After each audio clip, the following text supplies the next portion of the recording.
మే 2వ తేదీన దేశవ్యాప్తంగా లక్షలాది మంది మొబైల్ ఫోన్లలో ఒకసారిగా పెద్ద సైరన్ శబ్దం వినిపించవచ్చు.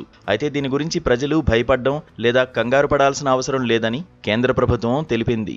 భవిష్యత్తులో ఏదైనా ప్రకృతి విపత్తులు అంటే వరదలు, తుఫాన్లు, భూకంపాలు వంటివి వచ్చినప్పుడు ప్రజలందరినీ ఒకేసారి అప్రమత్తం చేయడానికి ప్రభుత్వం సాచెట్ అనే కొత్త సిస్టమ్ తయారు చేసింది. ఇది సరిగ్గా పనిచేస్తుందో లేదో తెలుసుకోవడానికి టెలికమ్యూనికేషన్ శాఖ, విపత్తు నిర్వహణ సంస్థ కలిసి ఈ పరీక్షను నిర్వహిస్తున్నాయి. ఇందులో భాగంగా మీ మొబైల్కు ఒక మెసేజ్ వస్తుంది. దాంతోపాటు పెద్ద సైరన్ శబ్దం వినిపిస్తుంది. ఇది కేవలం ఒక టెస్ట్ మాత్రమే, కాబట్టి ఈ మెసేజ్ లేదా శబ్దం చూసి మీరు ఏమీ చేయక్కర్లేదు.